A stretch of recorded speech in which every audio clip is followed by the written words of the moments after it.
they're not supposed to, right? Unequally yoked, you've heard that before, this idea that you're not joining yourself in any way to a Gentile, and if they were not Christians at that time, he would have been a Gentile. But look over at, 1 Corinthians 16:15. 1 Corinthians 16:15.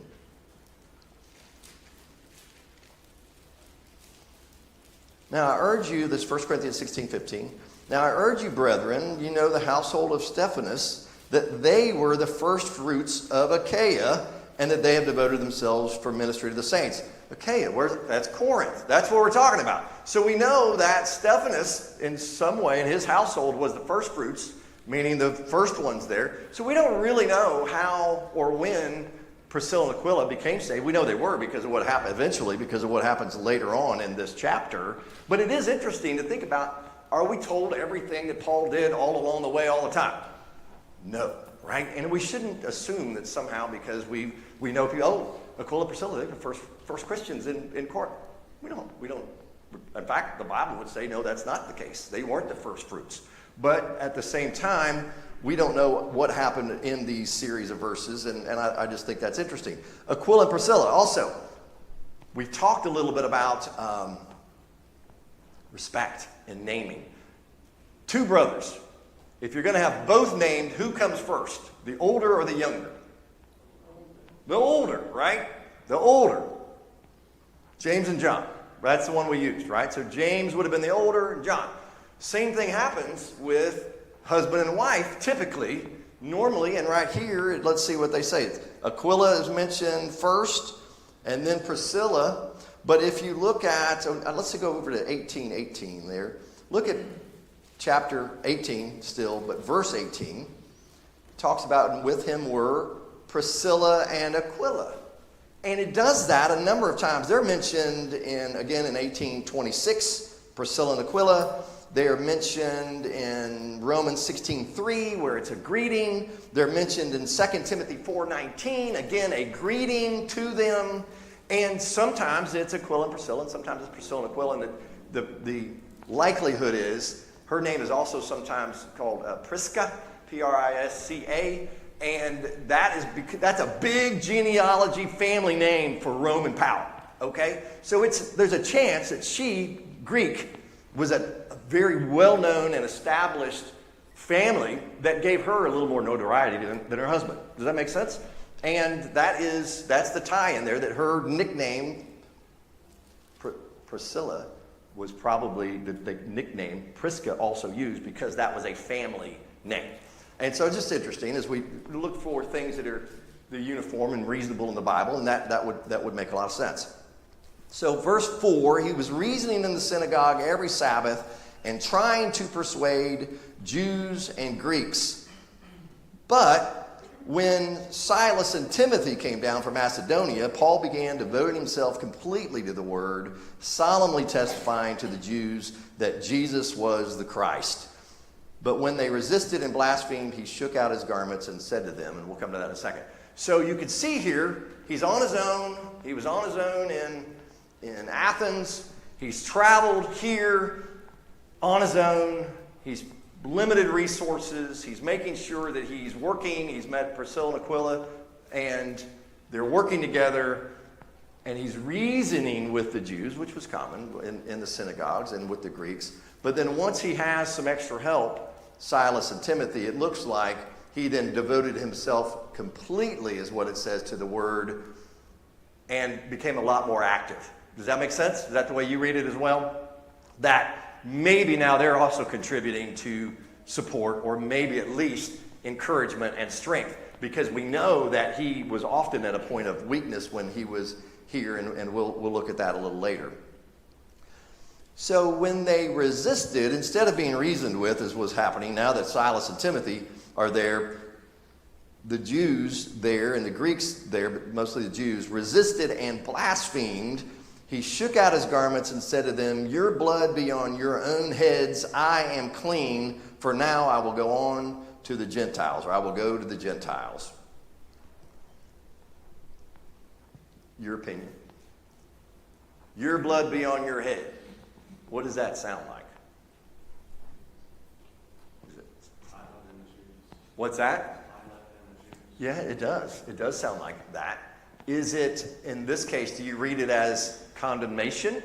Or do you read it as, look, it's on you now. I'm out.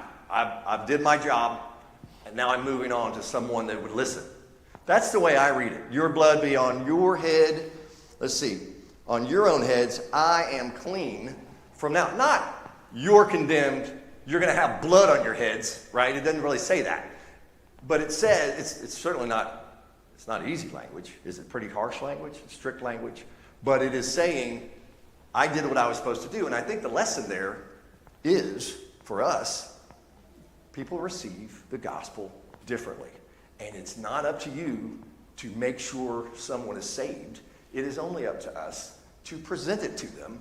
And blaspheme in this case, you're talking about, they're blaspheming God because he is saying what God has told him to say, and they're rejecting it. We compared that to some amount of disobedience before. Who had their hand up? Joe, you did. I don't recall which prophet it was, but God was speaking to one of the prophets, and he was talking about Israel's kind of a guard on the watchtower, and so as long as he warns the town, if people don't listen to his warning, then it's not his responsibility. But if he doesn't warn the town, then that's kind of on him. So Ezekiel, I think, right? Yeah.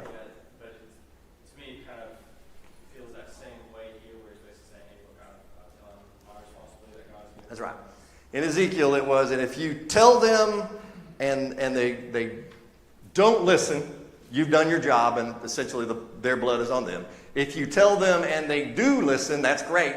If you don't tell them, their blood is on your hands. That's right. And I would compare that. We've used this in other ways in the church, that same example of the watchmen are responsibilities. Thank you. That's excellent.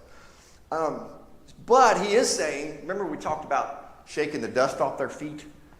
What was that? Why did they do that? Where did that come around from? Not just what Christ said, but we talked briefly about this tradition they had. Was that what you were going to raise your hand about? Going back to the crucifixion when Jesus was standing before Pilate, and Pilate told the people between Christ and Barabbas, and the people said, his blood be on our head and our children. Yeah, that's right. They did. Shaking of the garments. Shaking the dust off your feet when you leave. If you remember, they didn't want to pollute the Holy Land, right? They'd come from the area of the Gentiles, and when they left Gentile land, whatever that would be, before they came back into Israel, they would shake the dust off their feet. That was kind of that tradition, how that was. And then, of course, it was used a number of times. And he was told, the apostles were told by Christ to do that very thing. So from now on, I will go to the Gentiles. That's the end of verse 6. Oh, I was going to mention Timothy. So Silas and Timothy came down. Look over at, how to do this, chapter 17, verse 4. No. Yeah. First, let's go to first. That's why I went. 1 Thessalonians 3:6. Let's start there. Thank you. 1 Thessalonians 3:6. If I can get my fingers to work. But now that Timothy has come to us from you and has brought us good news of your faith and love, and that you always think kindly of us, longing to see us just as we long to see you. See, he joined them over there in Corinth, but was telling them about these good things that he had left the Thessalonians with. And I'm sure that was extremely encouraging. And if you go down just a little bit more there, I did start at 3:2. I started at 3:6. The verse 3:2, chapter 3 in 1 Thessalonians. And we sent Timothy, our brother and God's fellow worker in the gospel of Christ, to strengthen and encourage you. So you see there, and I'm not explaining this very well this time. Therefore, in verse 1, when we could endure no longer, we thought it best to be left behind at Athens alone. That was Paul there in Athens.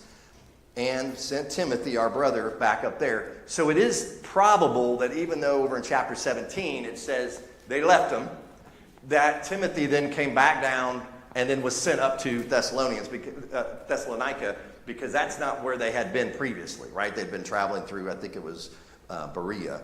And I think there's one more mention of that. Well, I think that's plenty on that. So if you look at we'll go to verse 7. Then he left there, meaning that the synagogue area that from that discussion, then he left there and went to the house of a man named Titius Justus, a worshiper of God, whose house was next to the synagogue. Verse 8. Crispus, the leader of the synagogue, believed in the Lord with all his household, and many of the Corinthians, when they heard, were believing and being baptized. So the talking that he had done at the synagogue wasn't entirely of no value, right? Crispus, the leader of the synagogue, there was a number of leaders, but the leader of the synagogue there was converted. And if you look over at 1 Corinthians 1:4, it doesn't say what I thought it was. 1:14, I'm having a problem with my eyes, I apologize. 1:14, it says, I thank God that I baptized none of you except Crispus and Gaius. So we know that Crispus was one that was converted by Paul. He was baptized by Paul along with Gaius. And so Titius Justus was next door, a worshiper of God. Still implies potentially that proselyte, right? Not just a Gentile who had heard something. It's more devout than that. So he may have been more like Cornelius, potentially, but most folks still think that he was probably a proselyte to begin with. But remember that Crispus, the leader of the synagogue, verse 8, believed in the Lord with all his household, and many of the Corinthians, when they heard, were believing and being baptized. We're going to come back to the leader of the synagogue.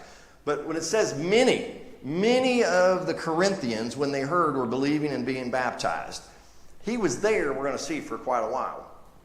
But when we say many, Gaius was mentioned, right, in Romans. We just mentioned that, Romans 16:23. Household of Stephanus, 1 Corinthians 16:15, we read that. The household of Chloe in 1 Corinthians is mentioned. Quartus and Erastus were mentioned in Romans 16. So a lot of these folks he goes back and refers to over and over and over as he's writing back to this time period. And a lot of people were converted. But he didn't know that at this time. Apparently he's pretty frustrated.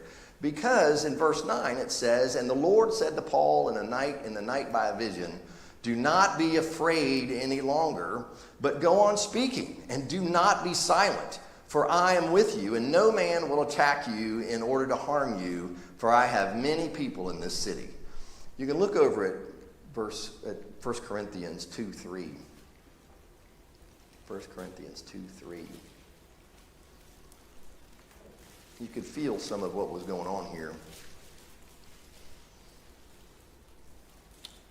Let's see, maybe start in 2:2. For I determined to know nothing among you except Jesus Christ and him crucified, or the gospel. I was with you in weakness and in fear and in much trembling. And then it goes on to talk about message. So when he's here, at some point, he is somewhat discouraged. He has been strengthened by Timothy and Silas, and then he is strengthened in a vision by God who says, don't be afraid because I'm going to take care of you. And where it says in verse 11, he was there for 1 year and 6 months teaching the word of God among them. Most folks think that that's when he wrote both letters to the Thessalonians, if you want to mark that. Everybody agrees that that's when that was. So, but something changes. Verse 12, but while Gallio was proconsul of Achaia, the Jews with one accord rose up against Paul and brought him before the judgment seat. Remember Achaia? I said that was earlier. I said when we were talking about Priscilla and Aquila that's the region that Corinth is in, right? So now that Gallio is the proconsul of this area, they rose up against Paul and brought him before the judgment seat, saying, this man persuades men to worship God contrary to the law. Verse 14. But when Paul was about to open his mouth, Gallio said to the Jews, again, the new proconsul, said to the Jews, if it were a matter of wrong or of a vicious crime, or, O Jews, it would be reasonable for me to put up with you. But if there are questions about words and names and your own law, look after it yourselves. I am unwilling to be a judge of these matters. And he drove them away from the judgment seat. Did Paul have to defend himself there? No. God already told him he would defend it. He already said, I've got this handled for you. And sure enough, I think it's the first time that Paul didn't have to say anything on his own behalf. in defense of what was going on, or in an explanation when he was arrested and put hands on, you might say. And so what I have always read as being a little bit comical, all these folks that are there in the mob, are looking now to have their angst settled, or it could potentially have been the soldiers that were there as well. I've always read it as being this group of mob, and they all took hold of Sosthenes, the leader of the synagogue, and began beating him in front of the judgment seat. But Gallio was not concerned with any of these things. So who was the other leader that we just talked about there, that was the leader of the synagogue? Crispus, right? And he was converted. So here's either a replacement or another perhaps, but leader of the synagogue, Sosthenes. But go over and look at 1 Corinthians 1:1. I know we just flipped over there a second ago, but 1 Corinthians 1:1. And look who the letter is from. Paul, called as an apostle of Jesus Christ by the will of God, and Sosthenes, our brother. Like a lot of these names, it's totally possible that people had the same name, right? And there's nothing else to confirm, but look at how close this is. It's amazing to me that we think just a few verses ahead, he had no impact on the Jews. And then we see Crispus is converted. And then God tells him it's going to be okay, and he's kind of taken by the mob for judgment, and they are told no. And they put hands on Sosthenes and rough him up, it looks like. And yet, through that process, he's still converted. And I think that's just amazing. I'm not so sure that trials aren't often what leads people to God, right? That at the core, when things are going really badly, people look for a solution. And God is the solution. And so, who knows? Paul this is verse 18. Paul, having remained many days longer, we don't know how long, took leave of the brethren and put out to sea for Syria, and with him were Priscilla and Aquila. And let me get so they put out to sea and went over there to Centuria, and, to Syria first, and with him were Priscilla and Aquila, and then in Centuria he had his hair cut, for he was keeping a vow. Look over at Acts 21 with me. We're going to get there another time as well, if things go well this quarter, Lord willing. Acts 21, 23, and 24.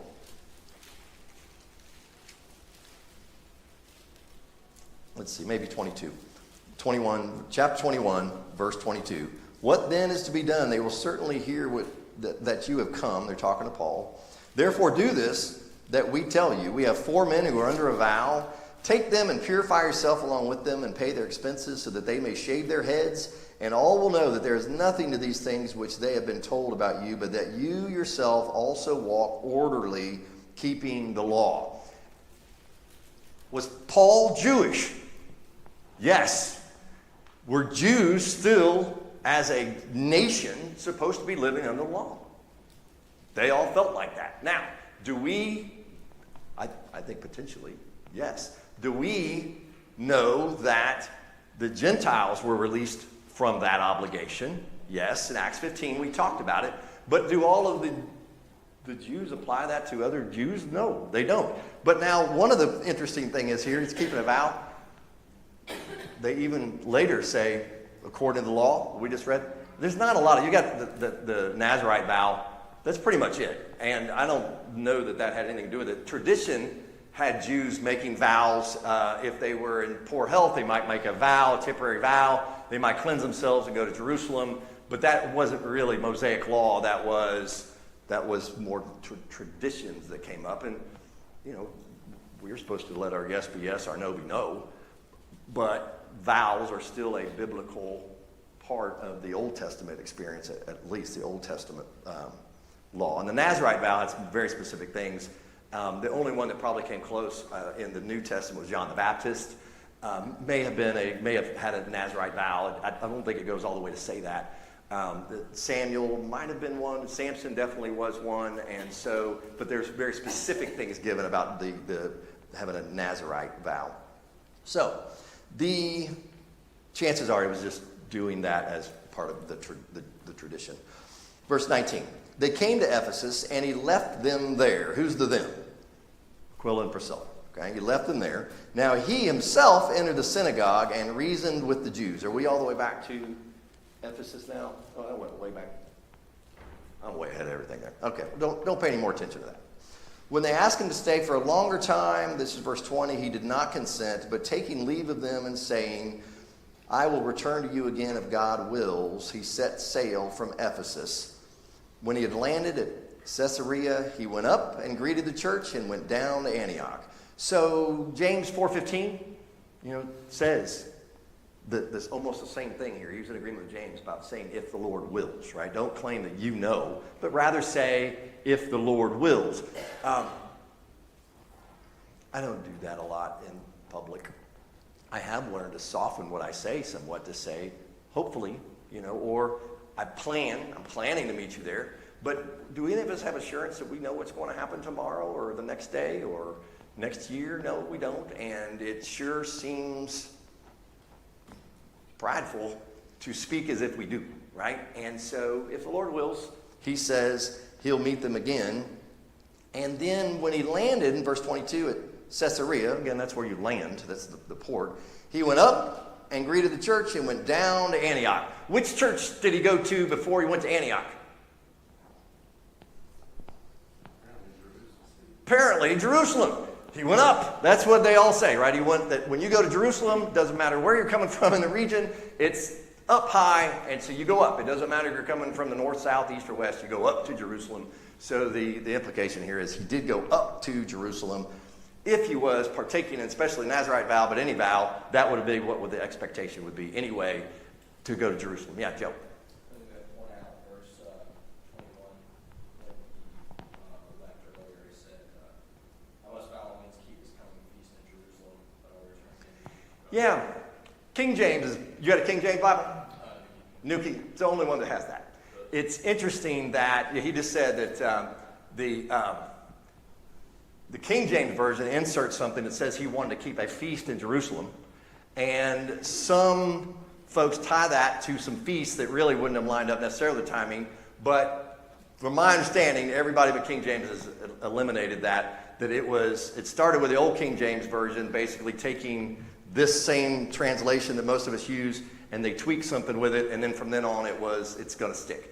But yeah, that if you have a King James Version, it might have been that it wasn't just had a vow, that he was going to keep a feast there, a holiday of sorts there, or one of the the required feasts. But yeah, thank you, and it is interesting. We read just a little earlier in chapter 20 that he was hurrying to be in Jerusalem because he wanted to be there for the day of Pentecost. In chapter 20, verse 16. Okay. He was hurrying to be in Jerusalem, if possible, on the day of Pentecost. Correct. So he was still. This is a lot of time in the future from over here in 18, though, right? So yes, and he was definitely still keeping those times. Yeah, and I don't know why the discrepancy is there on the old one, but it was everybody updated from then and said, all the translators had said, yeah, that wasn't quite right. It's not from an old manuscript. It's not from like one of the really old manuscripts that they take this from. It was just kind of added.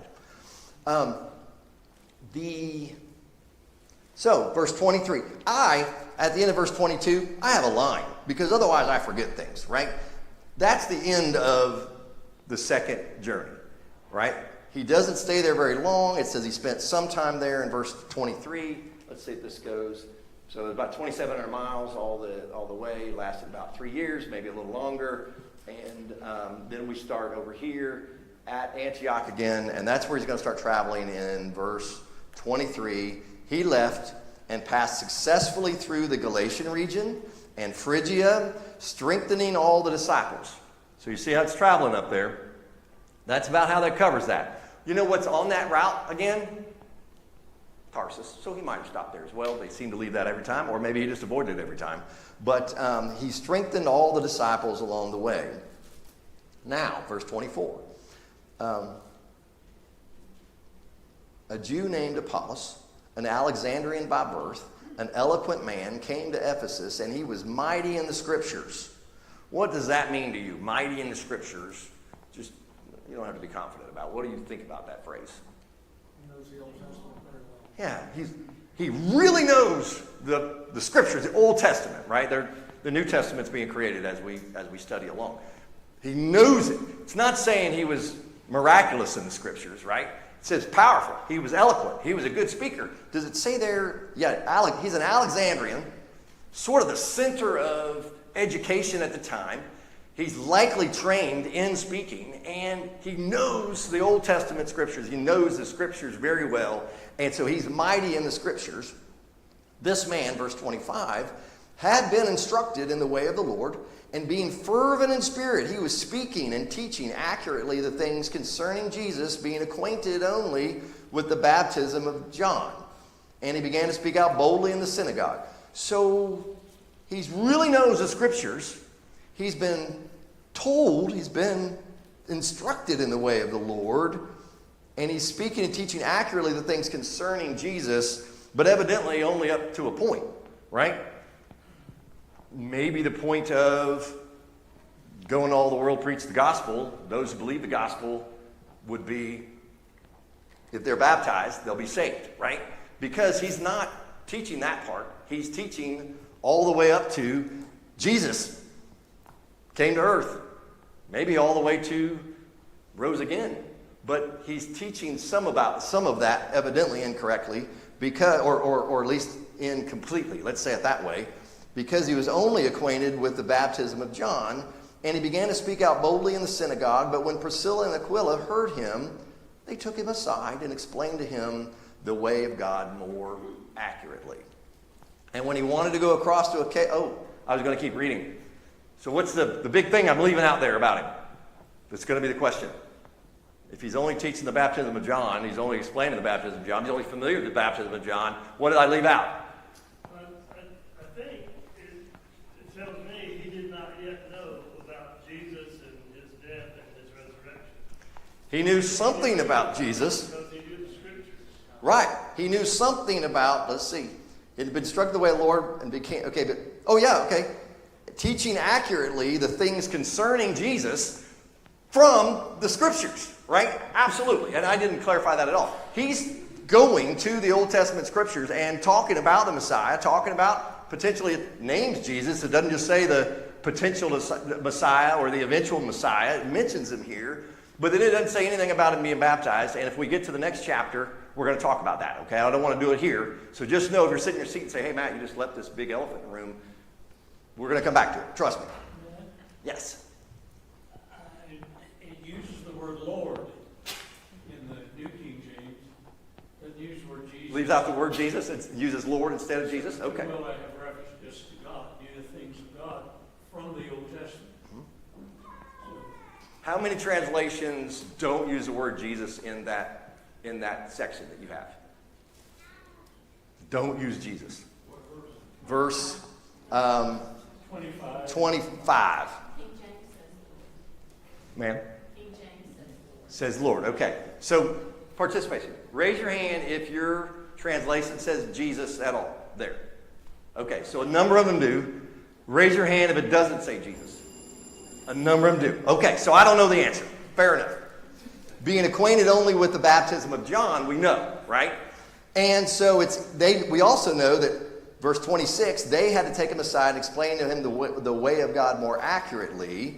And when he wanted to go across to Achaia, what's over in Achaia? What city? Corinth, thank you. The brethren encouraged him and wrote to the disciples to welcome him. So they wrote to Corinth. When you're going to go to Corinth, they write to the disciples to welcome him. Look over at, I hope this is the right verse, 2 Corinthians 3:1.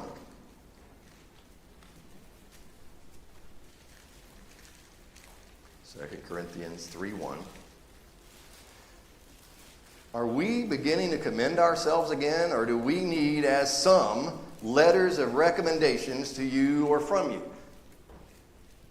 We haven't done this a lot in the last, 10, 15, 20 years. We used to before that. Sometimes you'd have somebody come to a congregation and they had a letter in hand from wherever they were before that would say, he's okay, and you can, or she, they're okay, and you can check and find out. Now, what do we use now? email, text, phones. We still get calls, just so you know. We have someone every once in a while. I get the number here often if somebody leaves a message. We'll have somebody call and check up on someone, and yeah, they used to worship here. Do know them. No, I'm sorry, I don't know them, but I can ask. And I usually pick somebody who's been around longer than me and would see, and it happens, and people do. It's a small world. There's a lot of connectivity between Christians. And so the letter was what they said they sent to welcome Apollos. Because not so long ago, he wasn't quite preaching everything, but now he is. Yes? Excellent, thank you. Trudy said maybe going back to correct some earlier mistakes in his teaching there, which would make sense. And when he had arrived over there in Corinth, he greatly helped those who had believed through grace, for he powerfully refuted the Jews in public, demonstrating by the scriptures that Jesus was the Christ. Okay, how many of yours there, verse 28 says Jesus and now? Everybody? Okay. All right, good. I got a minute or two, and I can keep going from there, but anybody want to end cap some of this? Yes? You mentioned earlier about the different ways people receive the gospel. Some gladly, some not so much. That's right. You're gonna hear it. Everyone reacts uniquely to them. Yes. At the same time, people that are preaching the gospel need to be tuned into one audience. Now, as I mentioned earlier, in Athens, he had a completely different message.